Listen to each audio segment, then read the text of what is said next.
बिस्मिल्लाहिर्रहमानिर्रहीम। अस्सलाम वालेकुम। खुश रहें, आबाद रहें, पाक परवरदिगार मोहम्मद व आले मोहम्मद के सदक़े में आपके रोज़े रिज़्क़ में बरकत और इजाफ़ा अता करें। आज जो रेसिपी मैं आपसे शेयर करने लगी वो है चावल बना रही हूँ। कौन सा चावल बना रही हूँ? मैं कभी भी किसी सालन को ज़ाया नहीं होने देती हूँ, तो इसलिए मैंने सोचा कि मेरे पास सालन बचा हुआ था दाल और चुलई का, तो मैं उसको चावलों में शामिल कर लूँगी। फिर बहुत मज़ेदार ये चावल बनेंगे।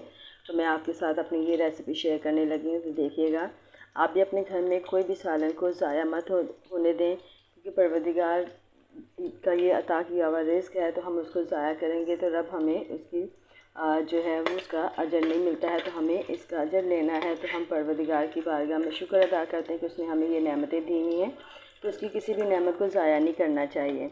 तो मैंने फिर इसीलिए सोचा कि क्यों ना जो सालन बच गया है उसको मैं इस तरीके से इस्तेमाल में ले आऊँ, ना कि उसको ज़ाया करूँ।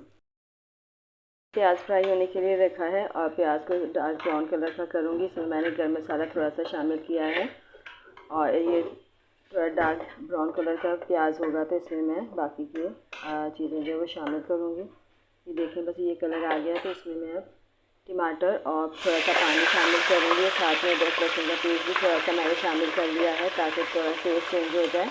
तो इसको मैं 5 मिनट के लिए ढाँक के रख दूँगी ताकि प्याज का कलर आ जाए। देखिए गाइस, अब इसको हम देखते हैं कि मसाला कितना तैयार हुआ है। ये देखें,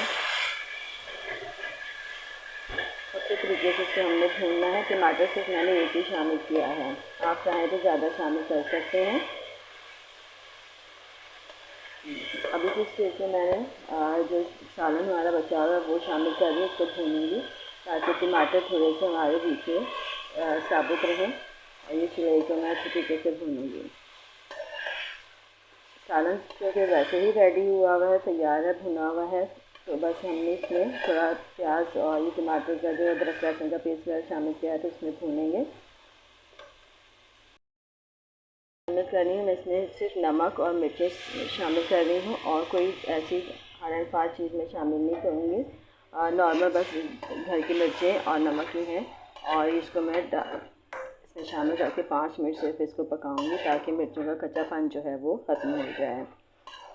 हमारे घर में कोई भी सालन किसी भी टाइप का, चाहे वो दाल हो, सब्जियां हो, कुछ भी बच जाए तो आपको इसी तरीके से जो है अपने घर में मेरी रेसिपी को फॉलो करते हुए बनाएं, उसमें शामिल करें। चावल ख़ासतौर पे बच्चे बड़े सब खा लेते हैं शौक़ से, तो हम अपने तमाम वेजिटेबल या कोई भी सालन हमारा बचा हो तो उसको इसी तरीके से इस्तेमाल करने के बाद उसको जो है खा सकते हैं और उसको ज़ाया होने से भी बचा सकते हैं। तो कोशिश यही किया करें कि कोई भी सालन जो है वो ज़ाया ना हो। ये देखिए जी, मसाला बिल्कुल रेडी हो गया है। अब मैं इसमें पानी शामिल करूँगी। मैंने तकरीबन 1 डोंगे के करीब जो है वो चावल लिए हैं, तो इसमें 2 डोंगे जो है पानी शामिल करूँगी मैं। पानी में बॉयल आ गया है, अब इसमें चावल शामिल करूँगी। ये देखिए, अब इनको पकने के लिए हम छोड़ देंगे और फिर इसको हम दम देंगे। बहुत ज़बरदस्त खुशबू आ रही है, ये देखें।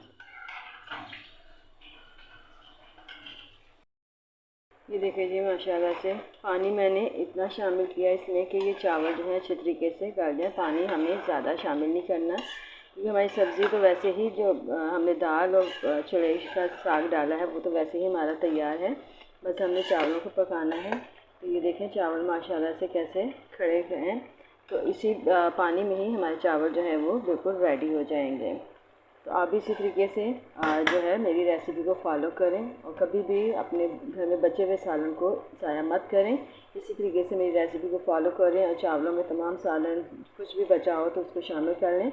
अब इसके साथ मैंने केरी और पुदीने की चटनी तैयार की है और साथ में लाल मिर्चों की चटनी।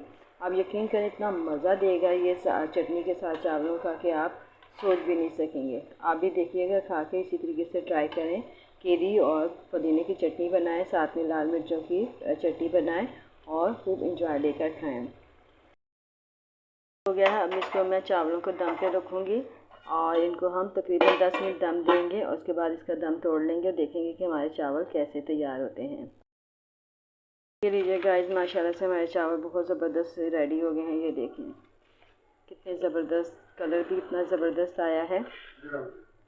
यकीनन आपको हमारी आज की ये रेसिपी पसंद आई होगी। हमारी आज की रेसिपी पसंद आई तो लाइक करें, शेयर करें, मेरे चैनल को सब्सक्राइब करें और अब आइंदा आने वाली वीडियो तक के लिए मुझे इजाज़त दीजिए। खुदा हाफिज़।